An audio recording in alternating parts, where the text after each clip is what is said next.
Waliif keetiin hundaa dabartanii kutaa tokkoffaa waan geessanii fi nutis gammanneerraa baga gammadanii nutis gammanneerraa baga gammadanii baga gammadanii hamilee keessanii jiru hamilee isaanii fi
Borisaanu makanatu geggeessitoota biyyaati.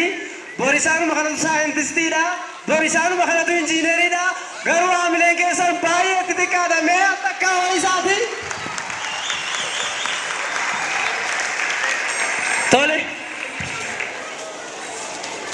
Amma yoo dhufaa jiru garuu haamilee keessan dhaqamanii sabni isaa irratti makaata. Ammallee ganaa dhufaa jiru daa'imman.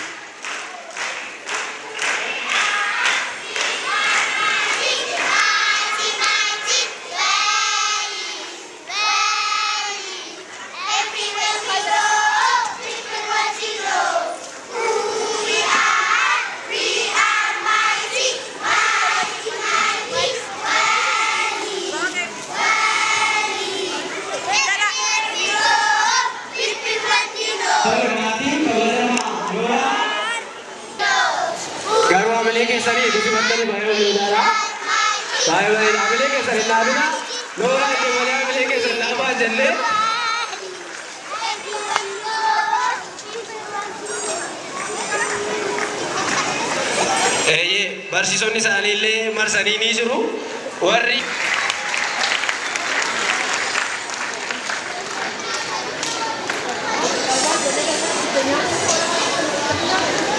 tole egaan jila guddaa kana walitti qabamnee jirra. Oromoo sagantaa keenya tokko jennee galuudhaaf eebba maanguddootaa waan argamnu mee maanguddoota eebbaa haamileedhaan gara waltajjiitti nu simadhaa. Maanguddoo eebbaa gara waltajjiitti nu simadhaa. Maanguddoo eebbaa.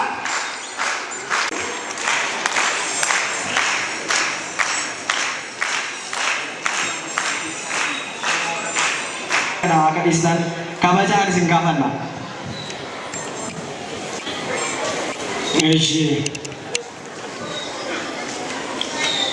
Barattoonni maatiin barattootaa baga eebba ijoollee keessaniitiin isin gahe.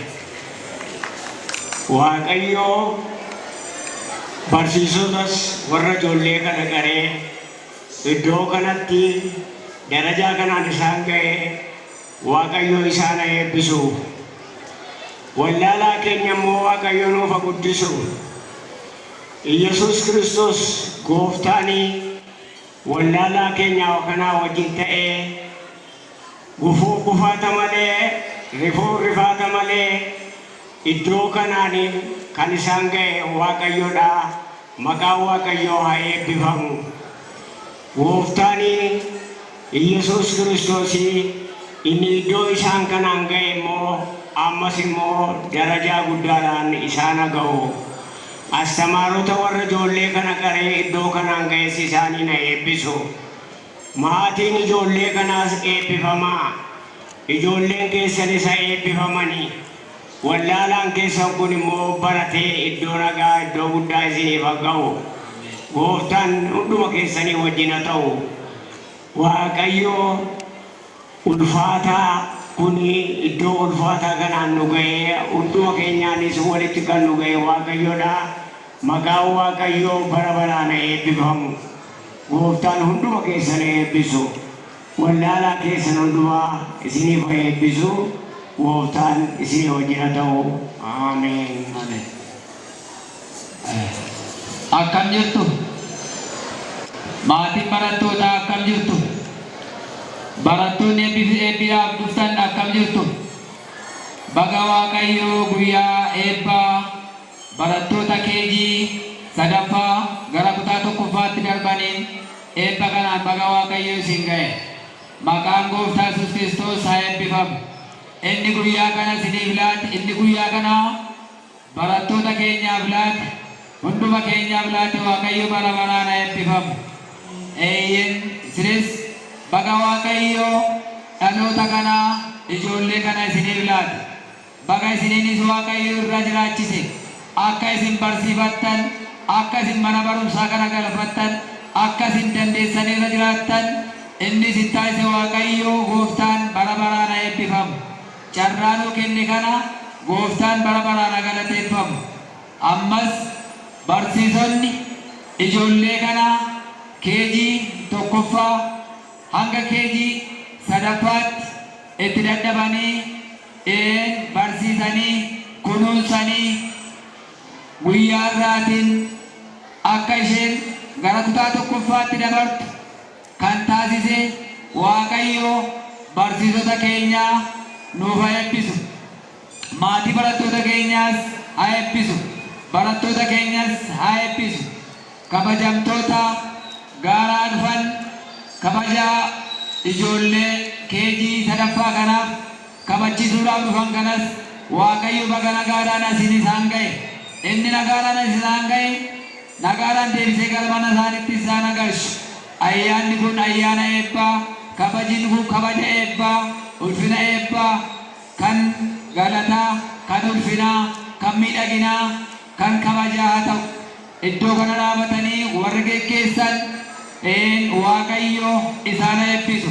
Hunduma keenya Waaqayyo hirmaattota kana kan kabajaa dhufan abbootii deeggaranii, haadholii deeggaranii, ijoollee deeggaranii warra dhufan kana Waaqayyo isaan eebbisu.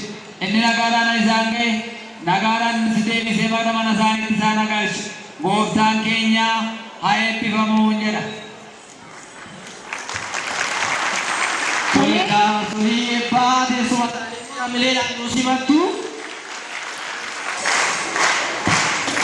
Bakka teessuma isaaniitti nu simadha. Baay'ee ulfaadhaa, umurii nu dheeradhaa isaaniin jenna. Waan isaan jedhan, waan isaan nu eebbisan kun hundumtiyyuu nurratti haa ta'u jecha. Ergaa gabaabaa qabna. Adaraa maatiin gidduu hin deeminaa bakka ijoollee eebbifamtoonni jiranii. Hin deeminaa isiniin jennaa. Sababiin isaa sagantaan keenya baay'ee gabaabaadha. Yoo wal dhaggeeffanne malee immoo itti fufuu hin dandeenyu waan ta'eef kabajaan isin gaafanna.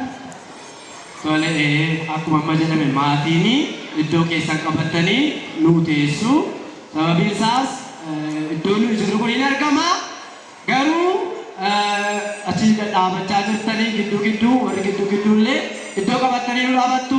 Baay'ee galatoomaa ulfaadhaa irra deeminee baga gammadanii congratulations. Baga gammaddan isiniin jenna. Sababiin isaas kun qoosaa miti. Waggaa tokko guutuu barsiisaanis haa ta'u, barataanis haa ta'u, maatiin barsiisaallee dhamaatii guddaa waggaa tokko keessatti waan gaggeeffamee bu'aa har'a argamedha jechuudha. Kanaafiyyuu hundumti keenya maatiin barattootaa, barsiisonni, barattoonni illee irra deebi'uudhaan baga gammaddan isiniin jenna. Baga gammaddan. Baga gammaddanii amma kanatti aansuudhaan sagantaa Maataa? Sagantaan keenya ittaanu barattuun Amartii Fayisaa. Barattuu Amartii Fayisaa. Hamileedhaan nu simadhaa. Hamilee. Amartiin afaan Ingiliffaatiin waan isiniin jettu qabdi. Adaraa keessan adaraan mallee irra deebinee isinitti himnaa maatiin barattoota gidduudhaan nu ba'a adara kabajaan isin gaafan tole amo continue. Good morning, everyone. Respected principal, and the teacher. Today we are here to celebrate Graduation Day. I feel very happy to participate in the celebration. I congratulate to all my dear friends. I love my teachers and I hope their blessing always is me. I love my parents and I want their blessing too. Thank you for giving me these opportunities. Morali berbadi. Ambil kulit ini kata ambil baik Karina. As the Lord has made, we will rejoice.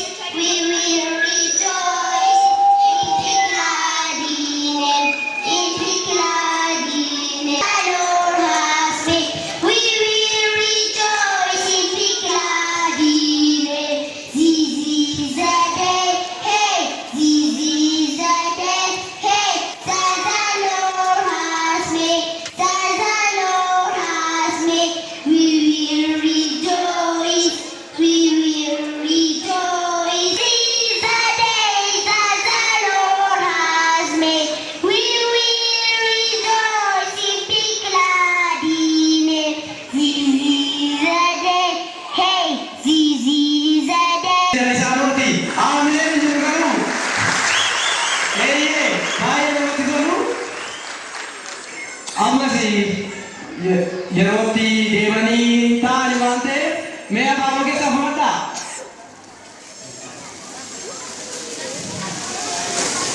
Kanatan kaba kayo darumaka ba jade kana karman terkamna afan makenyan katane dubisna makenyan katane dubisna aba jade kana karman terkamna dubisna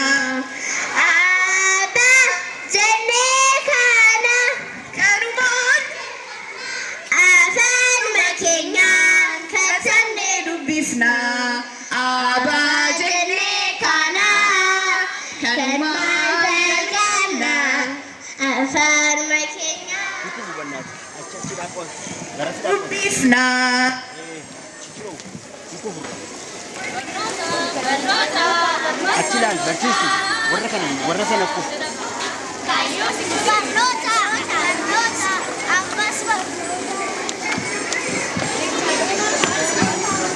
Mean gurguddaa kalaqanii amma umurii kanatti waan gurguddaa kana jedhamtu keessa jira.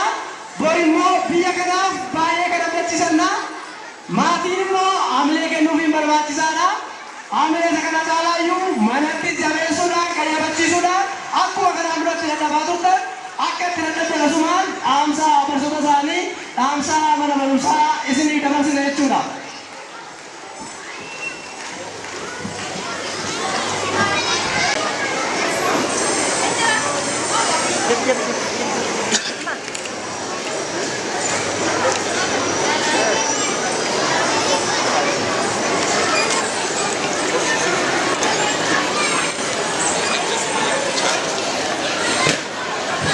Okay. Next to this, we have a special guest from Waliif Education Company head office. From Qophiilee, that means we have guests. Our guests are Mr. Eeliyaas Bantii. I prefer to say Senior Eeliyaas Bantii. It's member of Waliif Education Company. Faarfataa Eeliyaas Bantii. Haamilee kennaafi sirriitti warra barsiifatan maatiin barattootaa haamilee ofii kennaa sirriitti haamilee ofii kennaa. Dhugaa dubbachuuf barataa amma kana baay'atu maatii amma kana baay'atan sadarkaa yaadaa sadarkaa mul'ataatti malee sadarkaa qabatamaa akkasiitti ani hin yaanne Oromiyaa guutuu barsiisna jennee gaafa kaanu yaada ture. Har'a garuu qabatamaa guutaniittu uummata dadhabame kana uummata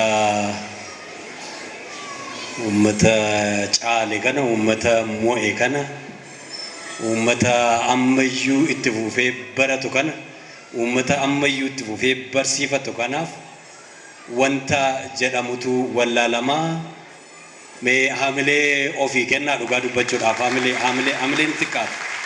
hamileen xiqqaata baay'ee.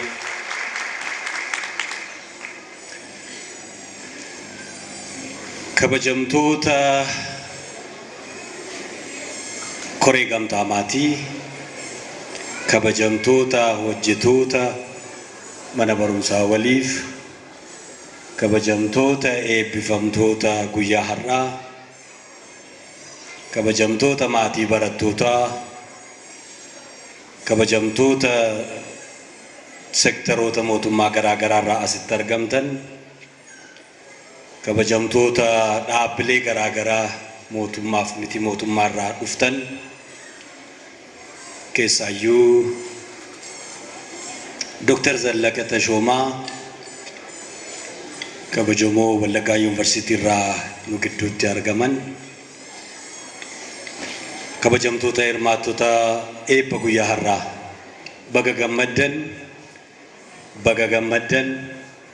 baga gammanne jechuun barbaada. Keessaayyuu eebbifamtoonni keejii sadaffaa guyyaa har'aa gara gireediitti dhuftan yookaan gara kutaa barnootaatti dhuftan baga gammaddan. Dhaabbatanii sila namoota ta'an jalaa hin argamanii, namoonni kun garuu gaaf tokko ta'anii namoota dhaabbatan keessaa warra mul'atanidha.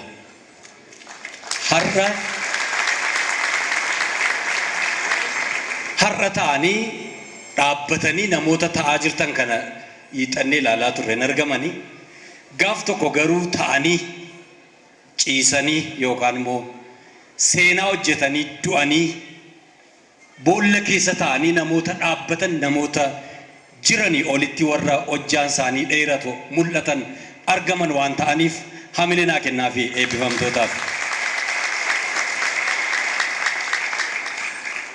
Kana gaafa jedhu miira hedduu keessa taa'een namoonni baratan, namoonni seenaa hojjetan du'anii amma har'aatti warra jiran caala dheeratanii kan mul'atan namoota hedduu biyyi keenya, naannoon keenya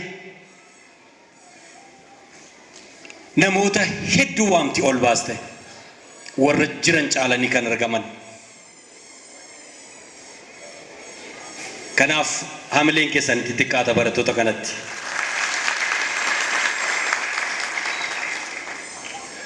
Dhaabbanni waliif kun quuqamtootaaf hundaa'e.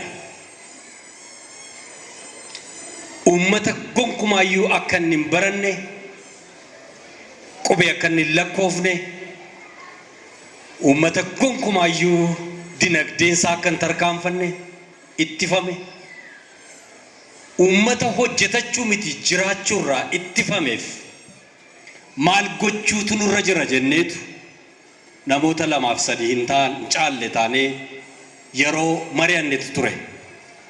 Namoota muraasa mari'atan keessaa an nama tokkon ture. Magaalaa Finfinnee keessatti biyyi keenya gaafa rakkoo guddaa keessa turte, gaafa Finfinnee dhufanii yaalamuu dadhaban afaan isaanii dubbatanii, gaafa konkolaataa ofii isaaniitiin adeemuu dadhaban, gaafa Finfinnee keessatti manni barumsaa afaan Oromoo banamee barsiisuu miti isa beektan isa barattanii dhuftan afaan keessan akka hin dubbanneef gaafa ittifamnu maal gochuu dandeenya dhaabbata biyya keenyaaf maal gochuu dandeenya, saba keenyaaf maal gochuu dandeenya, baratee isa hojii dhabeef maal gochuu dandeenya warra jedhaniin dhaabbata ja'a warra hundeessine keessaa an nama tokkodha. Yeroon sun yeroo muummee ministeeraa obbo Hayilamaariyaam Dassaaleny biyya keenya bulchan ture. Yeroo sana baasiin Oromiyaa dhaqe hin galu. Uummanni Oromoo harki caalaan isaa mana hidhaa ture. ergasii booddeedha gara magaala Finfinnee keessatti eeyyama otuu hin argatin waggaa tokko barsiisne mana barumsaa Waliif. Finfinnee keessatti eeyyama otuu hin argatin Finfinnee gaafan gaafadhu an daayirektera yeroo jalqabaan ture mana barumsaa Waliifiif. Finfinnee waajjira barnootaa gaafan gaafadhu isin afaan Oromoo waan barsiistaniif kaarikulamii kana hin qabnu nuun jedhan. Isa booda Oromiyaa deemi gaafadhu Oromiyaa deemi gaafan gaafadhu lookeeshiniin keessan Finfinnee keessa waan ta'eef isin qabuu hin dandeenyu jedhan. So maatii waamnee haasofsiisuun dirqama ture maatiin dhufanii eeyyamanis eeyyamuu baatanis afaan Oromoo nu barsiisaa jedhan. So akkasittiidhaan itti fufnee quuqamtootaaf dhaabbanne ergasii booda Oromiyaa guutuutti gadi buune waggaa 5 geenya har'a. Jalqabnee mana barumsaa baay'ee ture isinitti fakkaachuu danda'a waggaa 5ffaa keenyadha. Waggaa 5ffaa keenyatti mana barumsaa 12 qabna Oromiyaa guutuu keessa. Barattoota as jiran kana dabalatee barataa 7,000 qabna. Hamileen hin barbaachisa isaan kanaaf.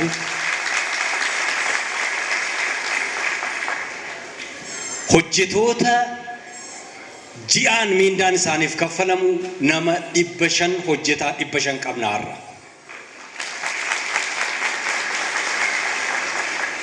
Manni barumsaa miliyoona 100 ijaaramuun jalqabamee baay'ee deemameera. Sabbataa mana barumsaa Sabbataa kan duraan binne keessatti gamoo haaraa ijaaraa jirra.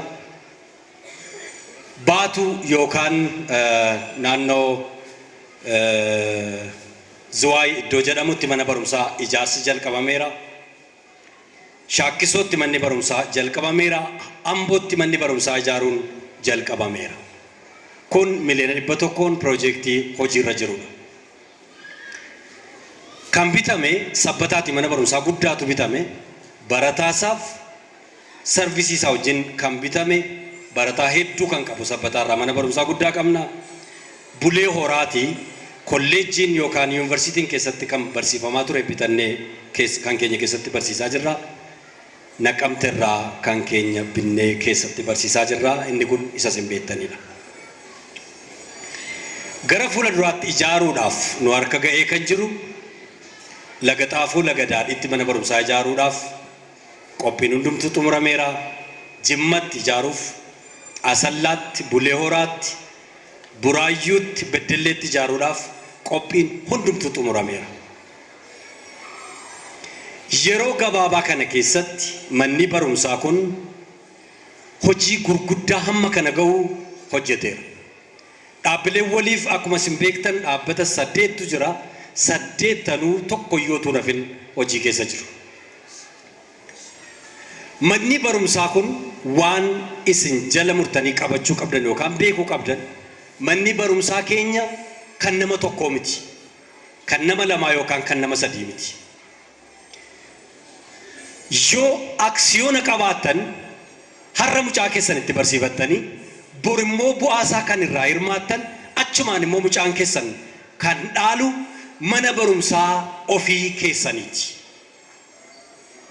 Mana barumsaa nama tokko utuu hin taane, mana barumsaa abbaa qabeenyaa tokko utuu hin taane, mana barumsaa uummanni Oromoo kaabaaf kibba baaf lixa giddu galeessaati walitti dhufee hundeesse waan ta'eef bu'aansaa kan mana nama tokko yookaan akkaawuntii nama tokko furdisuu utuu hin taane Oromiyaa guutuu irratti kan hiramudha.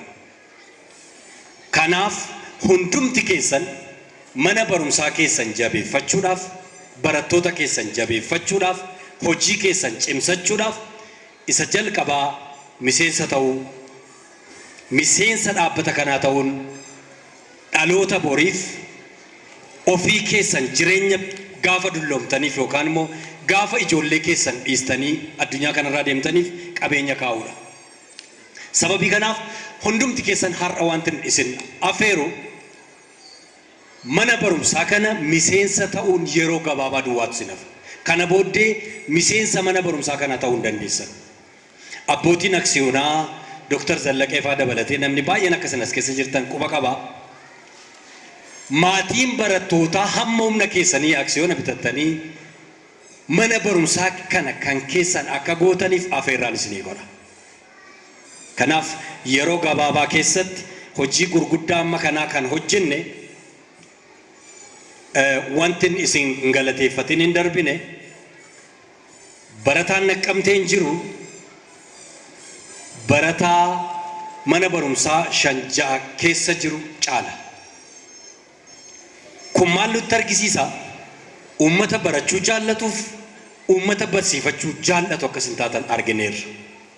Kanaaf hundumti keessan dhaabbata kana tumsuudhaaf, dhaabbata kana kan keessan gochuudhaaf, itti barsiifachuudhaaf, barattoota keessan jajjabeessuudhaaf, barsiisota keessan jajjabeessuudhaaf, uummata keessan jajjabeessuudhaaf gorsi isin hin barbaachisu. Dogoggorri hojjetaa bira yoo jiraate kan kooti jettanii bira geessanii haasofsiisu waan jiru hundumaa sirreessitanii mana barumsaa kana waggoota muraasa keessatti Naqamte keessatti gaaffii namoota baay'ee tokko nageenya kutaa 8 booda lafatti erginu hin qabnu waan ta'eef asii baasna namoonni jettan jirtu. Gaafa yuunivarsiitii jalqabne moottam gootu. Karoorri dhaabbata kana hamma yuunivarsiitiin biyya kana keessatti hundaa'uttidha.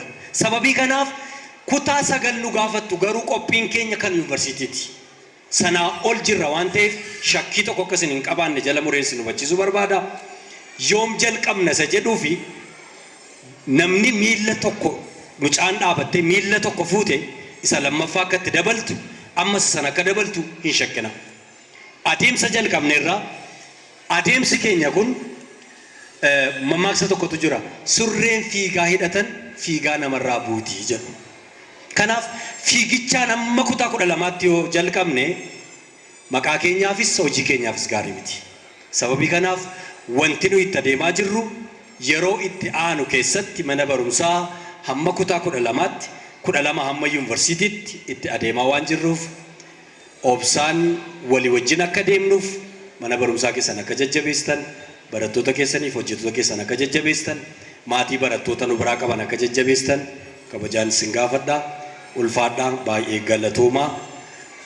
Kanatti aansee hojjettoonni keenya internaashinaaliidha. Hojjettoonni head office irra jiranii isaan keessaa namni Naayijeeriyaatii dhufe hojjetaan istaafiin head office keenyaa tokko as jiru. Isaaniin kabajaan gara kanatti afeera afaan Ingiliziitiin dubbatu. Afaan Ingilizii kana baay'een komatamtanii waan ta'eef inuma dhageessu jedhee namana. Kabajaan gara waltajjiitti na afeera. Mr. Manuel, please come here and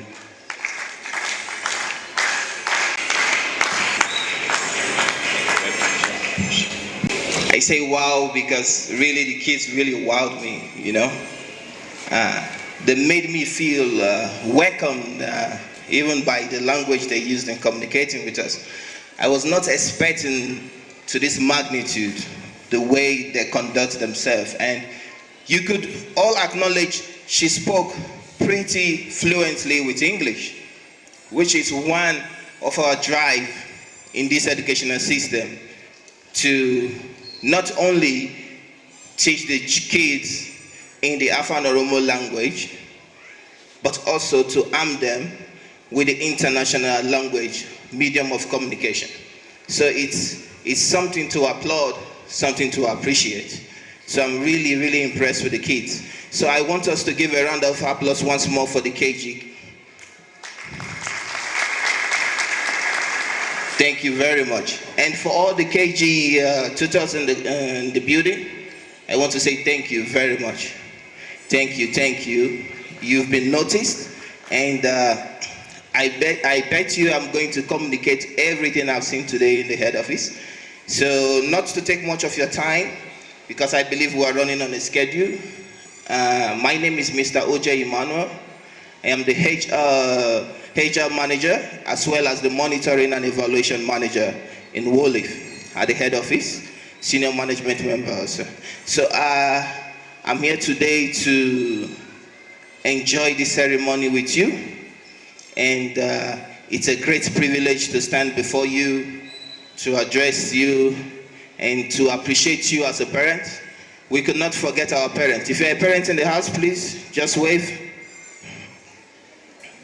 Where are our parents? If you're a parent, wave your hands. Yeah, we appreciate you. We acknowledge you. We thank you for giving us your kids.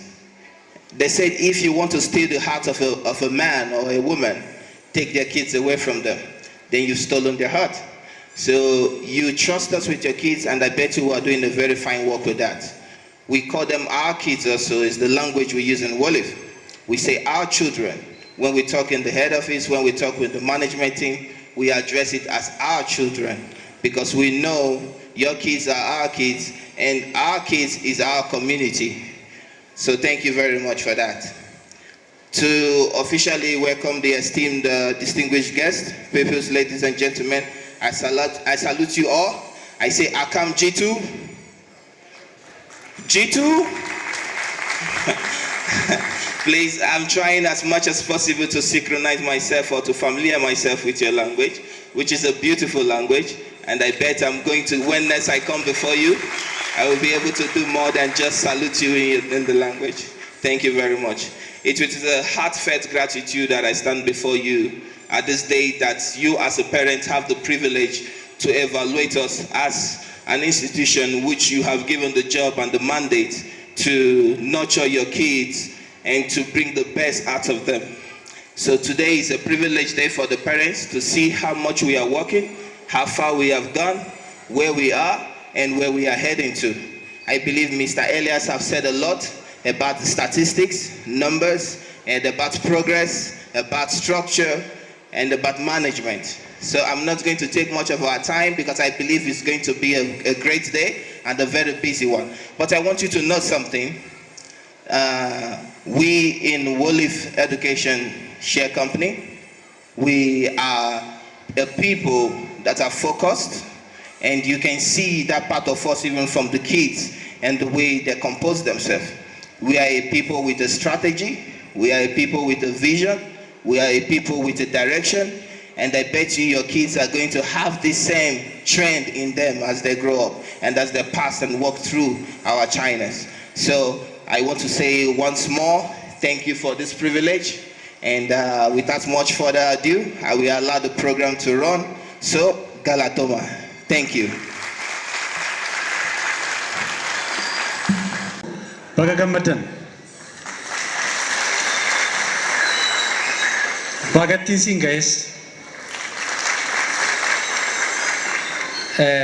Kabajamtoota maatii barattootaa, kabajamtoota barattoota, kabajamoo obbo Eeliyaas Bantii hundeessaaf barreessaa manaajmentii mana barumsaa Waliif, kabajamoo obbo Amaanu'eel, obbo Edheeraan jijjiireera, kabajamtoota koree mana barumsaa, manaajmentii mana barumsaa, barsiisota, akkasumas keessummoota bakka kanatti cufiinsa mana barumsaa irratti akka argamtan affeeramtan, baga nagaan dhuftan, baga gammadan, irra deebee baga ittiin siin ga'ee isiniin jechuun barbaada.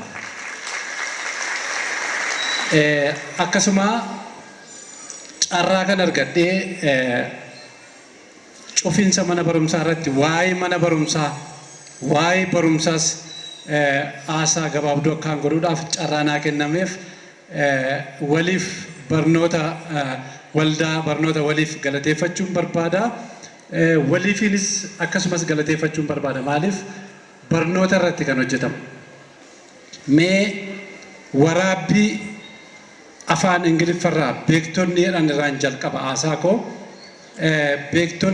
Beektota Oromoo dabalatee akkas jedhu afaan Ingiliffaan. Education is the modification of human mind. Maalin jedhu? Barnoonni sammuu namaa jijjiiree ilaasha namaa kan jijjiirudha.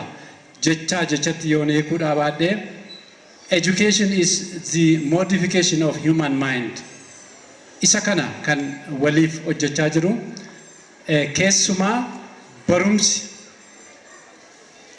ilaasha namaa kan jijjiiru, sammuu namaa kan jijjiiru, egeree namaa kan jijjiiru, boorumtaa namaa kan jijjiiru, waan ta'eedhaaf qaami barumsa irratti hojjetu, dhaabbanni barumsa irratti hojjetu, manni barumsaa barumsa irratti hojjetu, piraayiveetis haa ta'uu kan mootummaa kan barumsa irratti hojjetu maal irratti hojjeta jechuudha. Sammuu namaa irratti hojjeta. Sammuu namaa irratti qaamii hojjetu immoo waan baay'ee jijjiiraa jechuudha. Daa'ima nuni ganamaa qabnee isteejii kana irratti ilaalaa turre, daa'ima sana keessa maaltu jira? Sammuu isaanii irratti hojjennaan achi keessa saayintistii jira, achi keessa paayiletii jira, achi keessa doktara, piroofeesara jira. Booru isa amma jenne kana kan biyya jijjiiru jira jechuudha. Kanaaf irra deebee maatiin daa'immanii baga gammaddan. Daa'imman mana barumsaa waliifitti barattan baga gammaddan. Mee daa'imman kanaaf harka keessa walitti fidaa. Kanatti aansee qulqullina jireenyaa kan murteessu, qulqullina guddina biyya tokkoo kan murteessu, biyyi tokko jireenyi namoota ishee, jireenyi dinagdee ishee kan guddatu ilaashii fi bakki barnootaaf kennamu yoo guddateera. Yeroo baay'ee maal jedhama? Quality of life depends on quality of education. Amma haala dinagdee keenyaas haala hawaasummaa keenyaas inni barnoota nuni hawaasa irraa baranne akka jirutti ta'ee guddinni biyya tokko kan inni xiyyeeffatu, kan inni irratti hundaa'u qulqullina barnootaati. Qulqullina barnootaa keessatti shoora kan qabatan keessaa inni tokko barsiisota. Barsiisonni keessumaa sadarkaa gadaanaa irratti haala akkaataatti qabinsa barattootaa irratti sirna barnootaa irratti shoora isaan taphatan shoora salphaa miti. Yeroo baay'ee komiitu jira. Sadarkaa yuunivarsiitii warri jiran qulqullinni barnootaa goda sanatti badee, elementarii irratti badee, haayiskuulii irratti badee, sekondarii irratti badee, amma immoo gamaa gamana piraayiveet irratti badee inni kan mootummaadha jechuudha. Inni kan mootummaa immoo inni kan piraayiveetii immoo mootummaa irratti badeetu jira. Yeroo baay'ee wal komachuu jira. Amma garuu akkaataa qabinsa piraayiveetii magaalaa keenya manni barnootaa dhuunfaadha baay'een hin jiru, kan jiru 2-3dha. Dabalataan amma waliifiin akkuma obbo Eeliyaas jalqaba kaasanii abjuun keenya amma yuunivarsiitiitti jedhanii amma akkuma isaan kaasanii inni guddaan garuu kan jala muree dubbachuu barbaadu mani barumsaa banuun akka jirutti ta'ee godaadhaa qabanii qulqullina isaa irratti hojjechuun baay'ee murteessaadha. Kana keessatti garuu shoorri barsiisotaa, shoorri barattootaa, shoorri kaarikulamiidhaa baay'ee murteessaa. Kanaaf booruftaan haalli jireenya keenyaa akka jijjiiramu barbaanna yoo ta'e qulqullina barnootaa irratti godaa qabee hojjechuun baay'ee murteessaa. Akkasumas shoora maatiin qulqullina barnootaa mirkaneessuu keessatti qabu waan salphaa miti. Maatiidhaafis dhaamsan qaba. Barattoota keessan mana barumsaatti duwwaa hergitanii barataan kun barumsa gaa nama boru biyyasaa jijjiiru injiinera gaa doktara piroofeesara paayileetii gaaf isa kan jettanii heegdu taanaan kan argachuu hin dandeessan. Shoora maatiin mana keessattis haa ta'u ordoffii mana barumsaa wajjin walitti dhufeenya mana barumsaa wajjin qabu qulqulloota barnootaa murteessuu keessatti shoorri maatiidhaa waan salphaa miti. Yeroo baay'ee haadaa ta'ee kan beekamu maalidhaa? Daa'ima mana barumsaatti erginaa full stop. Eessa oolee maal barachaa oolee barsiisaa wajjin walitti dhufeenya maal qabaa? Mana barumsaa wajjin walitti dhufeenya maal qabaan? Gaaffii guddaa yeroo kanatti nuni hordofuuf keessa deemuu qabnudha jechuudha. Akkasumas immoo yeroo baay'ee sirna barnootaadha inni guddaan. Sirni barnootaa wanta amma jiru baay'ee murteessaadha jechuudha. Maaliif laayifii keenya isa booruu murteessuu barbaanna taanaan arra waan daa'ima keenya nyaachifnu, waan daa'ima keenya laannuuf kennuun baay'ee murteessaadha jechuudha. Kanaaf barnoota irratti hojjechuun, sammuu daa'iman irratti hojjechuun sadarkaa kamii irratti hojjechuudha? Boorumtaa keenya hin murteessa waan ta'eedhaaf isa kana shoora qophaa'eeraa. Maatiin shoora qophaa'eeraa. Manni barumsaa shoora qophaa'eeraa. Bulchiinsi mana barumsaa kaarikulamii keessa sirna barnootaa keessa maaltu jira? Maal barachaatu jira?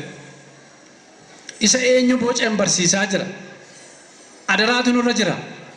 Maatiin fidee mana barumsaatti gaafa kennu mana barumsaa kana trust godhee hamanee manni barumsaa kun boru nama godha jedhee yaada waan ta'eedhaaf isa kanarratti hojjechuudhaaf baay'ee murteessaadha waan ta'eef. Sababiin akka jedhuuf inni dhumaa genereeshinii boru biyya kana geggeessan murteessaan biiroo keessa hin jiru. Murteessaan iddoo biraan jiru. Murteessaan mana barumsaa jira. Kanaaf akkuma obbo Eeliyaas dhaamanii anis dhaamsa gosa dhumaa dhaabbilee barnoota akkas naannaa keenyatti aadaa ummata kanaa aadaa barataa kanaa fuudhanii deemuu barbaadan bukkee dhaabbachuun dirqama keenya ta'a jechuudha. Akka beekaattis akka maatiittis akka jiraataa magaalaattis akka boor daa'ima isaa nama barsiifatee daa'imi suni of jijjiiree maatii jijjiiree biyya jijjiiruudhaaf akka abjuu qabutti tumsuun bukkee dhaabbachuun murteessaa ta'a jechuudha. Kanaa ala waliifii dhaabbateera manni barumsaa biraa dhaabbateera jennee riippoortii dhiyeessuutii kan hafee daataa qabachuutii kan hafee komiin keenya gara duubaatti deebi'a waan ta'eedhaaf mana barumsaa kana bukkee dhaabbachuun baay'ee murteessaadha. Keessumaa maatiin gaafadhaa maal fakkaata sirni barnootaa keessan? Maal fakkaata qabiinsi isin barattootaaf gootan? Nun immoo maaliin isin bukkee dhaabbachuu dandeenya jettanii gaafachuu qabdu. Mana barumsaafis dhaamsa ni qabu. Manni barumsaa waan banameef duwwaa, waan barataan itti deemeef duwwaa, waan barataan itti baay'ateef duwwaa, sammuu barataa sasila inni sana. Education is the modification of human mind isa jenne sana fiduu hin dandeenyu. Gamtaaf walitti hidhinsa adda addaa barbaada. Keessaaf alaaf warra quuqama qabaniif warra keessumaa immoo sirna barnootaa akka aadaa uummataa kanatti fuudhanii warra deeman wajjin maaltu jira dhanii qo'annoo adda addaa riisarchii adda addaa walitti dhufeenya adda addaa gochuu barbaada waan ta'eedhaaf isa kana gochuun baay'ee murteessaadha. Kanaaf anis dhumarratti tumsa mana barumsaa kanaaf goonu itti cimsinu jabeessinu jechaa maatiin barattootaaf barattoonni baga gammadan irra deebitanii baga gammadan siniin jechuun barbaada. Ulfaadhaa. Iniyyuu baga nagaan dhuftanii ulfaadhaa isaaniin jenna. Baga nagaan dhuftanii baga gammadanii jenna. Congratulations. Kanatti aansuudhaan immoo amma faaruu gabaabaa tokko barattoota irraa dhageenya. Waliif Akkaadaamii gaaddisa barnootaa boonsaa Oromootaa jedhu ijoolleetu. Kana qofaa miti gaa hin xumurinii barsiisaa. Ijoolleen keenya waa'ee waliif waan baay'eetu nuuf galeera, waan baay'ee hubanneerra. Meemmee amma hubannee maatii keenyaaf faaruudhaan isaaniif ibsina jedhanii qophaa'aniitu jiru. Waa'ee waliifiin barattoonni keenya waan nuun jedhan qabu. Mee faaruu tokko dhaggeeffannee ergasiin booda walaloo harmee koo kan jedhu. Walaloo harmee koo jedhu dhaggeeffannaa. Ammasittiin bohaaraa bashannanaa irraa baradhaa. Nu waliin turaa isiniin jenna. Galatoomaa isaantu dhiyaata amma. Turtii gaarii. Waliif Akkaadaamii gaaddisa barnoota dhaloota oomishaa boonsaa Oromoota duudhaa sirna gadaa bu'uura godhatee imaalarra jira lammiisa abdatee imaalarra jira lammiisa abdatee dhaloota barsiisuuf kutannoodhaan ka'ee waliif Akkaadaamii abdii sabaatee abaacaadhaa jedhee dhaloota barsiisaa kun akkasi jedhee karaatti agarsiisa kun akkasi jedhee karaatti agarsiisa dhaloota barsiisuuf kutannoodhaan ka'ee waliif Akkaadaamii abdii sabaatee abaacaadhaa jedhee dhaloota barsiisaa kun akkasi jedhee karaatti agarsiisa kun akkasi jedhee karaatti agarsiisa qabeenyaaf beekumsaa saba isaa guddisu seenaa saba guddaa addunyaaf beeksisu barnoota qulqulluu barattootaaf laata waliif Akkaadaamii kana kaayyeffata waliif Akkaadaamii kana kaayyeffata qabeenyaaf beekumsaa saba isaa guddisu seenaa saba guddaa addunyaaf beeksisu barnoota qulqulluu barattootaaf laata waliif Akkaadaamii kana kaayyeffata waliif Akkaadaamii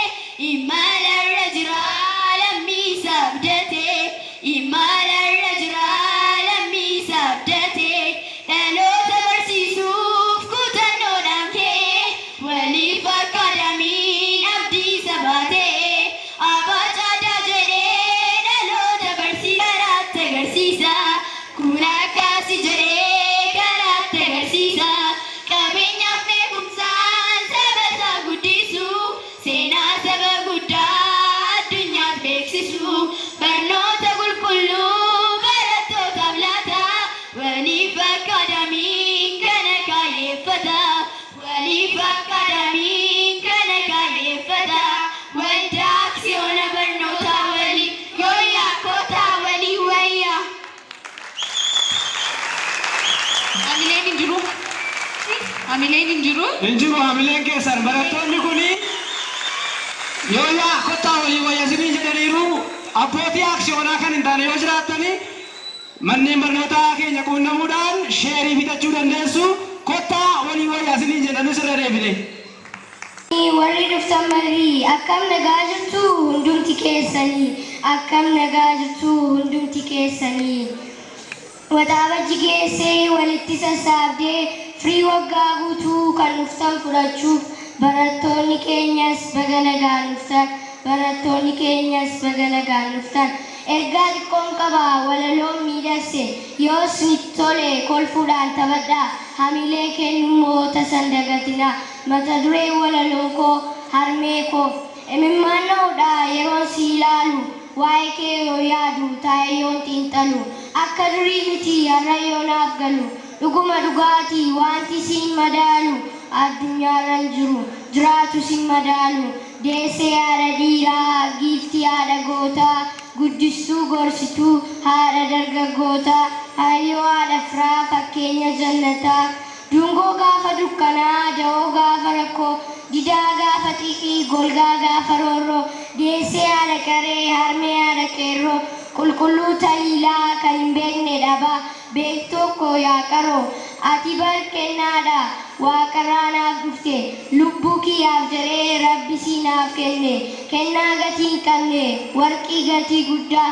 dachiif samii gidduu situ caalaa hundaa akkamiin dagadhaa waan ati naaf taate lubbuu kee caalchistee isa na jaallattu ana guddifachuuf isa buutee baatu dafqa xururfattee kana naaf dhamaatu akkamiin dagadhaa dagadhu harmee yaa bareedduu yaa utubaa jiru rakkoon na guddiftee na mul'adhu jettee namatti na mul'ifte ana guddisuudha baay'eedhaa cinqamte ofii beela taatee ana na nyaachiste ati goota deessee goota biqilchite oromiyaa haadha koo addunyaa badhaaste yaa oromiyaa koo haadha taaddee birruu haadha garii tulluu haadha qeondeessaa atoo hunda qabda waa'ee kee yoo yaadu maalimee maalliisaa harmee oromiyaa sibilisoomsuudhaan kaayyoon tiyya sibilisoomsuudhaan kaayyoon tiyya hunda biqilchita qalbii bohaarsita nyaachistee obaastee mara beela baasta aannanii fi dhadhaan namayyuu kuusita tokkottiin kusattu hunda hin waakkattu ilmaan kan kee dhiistee keessumaasti dhufu hagabuun bulchitu waan garaatti nyaatamaa innuu fira dhiisi qilleensi kan keessu garaa nama kuusa yoo si urgeeffatu harmee koo oromiyaa yaa badhaatu biyyaa sibilisoomsuudhaan qabsoon tiyya sibilisoomsuudhaan qabsoon tiyya oromiyaa tiyya yaa haadha goototaa yaa harmee hayyootaa madda dargaggootaa yaa caffee jannataa quuftuu dhangaa nyaataa meerkuurii fi warqii arbuda arjoomta nyaachistee quubsita garuu ilmaan kan kee maaliif aggaasisa kana qofaas miti golla oromiyaa jira baarraan karrayyuu qabna malkaarrayyuu biyya magariisaa kamimeen maadhiisaa kanneen akka sadii soodarreef laangaanoo shaalaaf rabijataa kan biraanuuf laata awwaashora malkaa daawwadhaa laalaaka addunyaa beeksisaka kibbarraan boorona oromoo sabboona warra saaboof goolaa biyya sirna gadaanuuf turseera aadaa warra bulee horaame bulaanaaf horaa achiin darbees gujii biyya warqee iji ormaa arge adoolaa fi wayyuu nageellees shaakisoo lafti isaanii warqee waaqatu nuuf kalaqe harargee afran qalloo biyya madda jaalalaa lixarraa wallaggaa hundumtuu wal argaa biyya nyaatan cootee keessaa doggootee kanniisniif badhaatu kanneen uumamaatu naqamtee yeroo keessaa dhaatii walal keessaa kaabarraan silaa kamisee tuttuqee maala nambisee saba rabbi nuuf kunuunse diina isaa kumuusee achumaan salaalee xoosanyiin daraare goota akka fardaa himimsu kan diina isaa dimimsu baalee fi arsii biyya aannaniif loonii burqaa atileetotaa gootota oromiyaa nu al malee maal qabnaa wal jaallanna obbolootaa waan dhaggeeffataniif guddaa galatoomna. Kalau makan sa, gudu tak hari, wayar me, wang gudya tak kunun jede, bahaya kena tu mulfadu tinjenna. Ye rodal beti, taksi ke sanjra, aci boda nama te tu nama kata ayu, manu jetta na jede, number si san jede, sana, Waliif jede, Waliif Akkadaamii number sana, nanda amne si Waliifoni kuni barala dabani ruci na jede. Macam terus mu. Malim na jede kawani na kafatuni. Maaliif jedhee gaafa deeman yaadatu. Maaliif hin jedheeni na bitaatti gale wanta ni naan jedhetu. Haadha manaa kootuu naan jedhe. Hin jedhee. Shaayi waliif malee. Barnoota waliif malee. Fayyaa waliif malee. Geejiba waliif malee. Waliif malee. Waliif malee. Hin fedhuu naan jettee naan jedhe. Naa ajaa'ibu. Kana jechuun namicha marraayyuu haadha manaa fudhatee jira jechuudha. Waliif haadha manaa namicha irraa fudhatanii jiru. Waliif malee bareette jedhu. Kanaaf filannoon keessanis waliifiin haa ta'u isiniin jenna.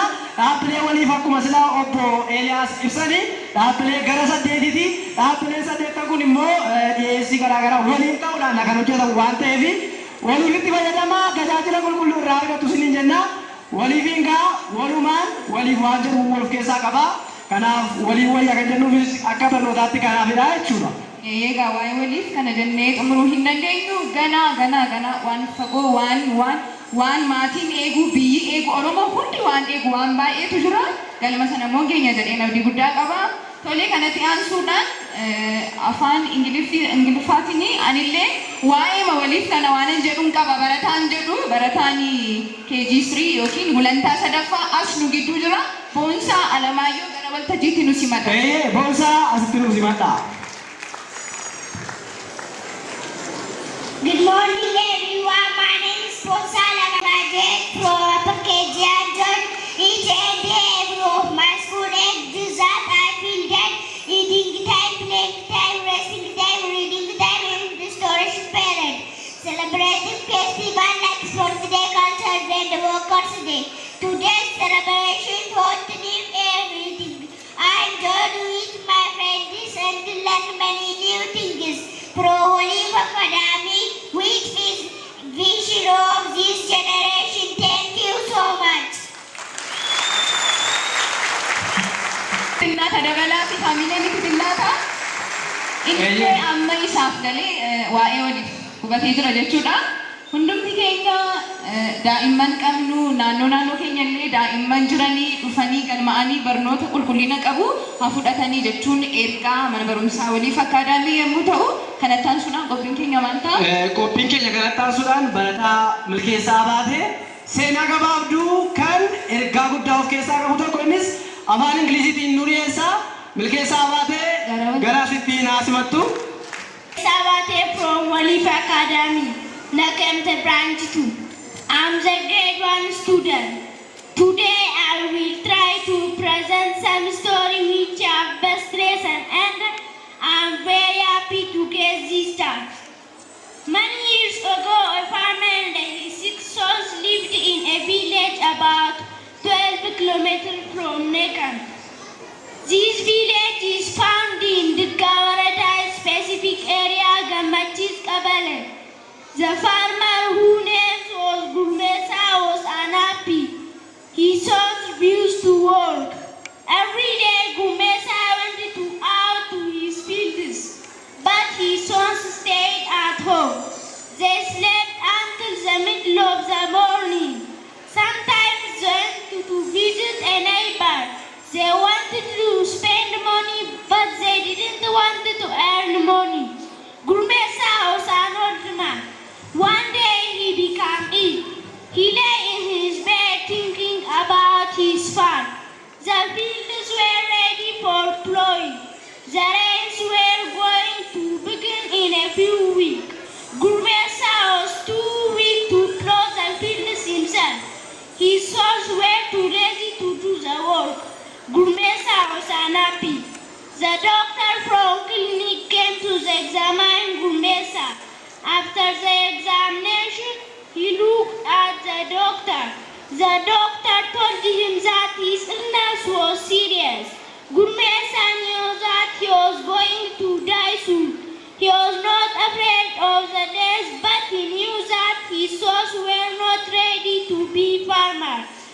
before he died, he wanted to teach his sons that work was important. The next morning, he called his sons. They stood around his bed and waited for their father to speak. He began to speak slowly in a weak voice. "My sons," he said, "I'm an old man. The doctor says that I'm very ill. I know that I'm going to die soon. When I die, you will find my wealth in the fields," he told his sons. The oldest son asked to his father, "Where did you put the gold? In which we will find the gold?" Gurmesa said nothing, and the sons left the room. After a few days later, Gurmesa died. His sons wanted to find their father's wealth. They decided to look in all the fields. They took in all the tools they had and they began to dig. They dug in every field of their farm. After a few days, they finished digging, but they didn't find the gold. They didn't know what to do. As he looked at their fields, the oldest brother saw that it was all plowed. "The fields are plowed. We have no gold. So we must plant it, therefore we will have nothing to eat." They all went to the fields again and planted them. After a few months later, the tape was ripe, and the 6 brothers went out and harvested it. Then they took the tape to the market. They had a lot of tape to sell because the brothers had plowed when they were looking for the gold. When they sold the tape, they earned a lot of money. Now we understand what our father told us. He said to each other, "Our wealth is truly in the fields. Our wealth is tape, not gold. We can earn it by working hard on their land." From this short story, we learned that success will come after hard working on all job descriptions, and congratulations, a student of Waliif education. Thank you for attention.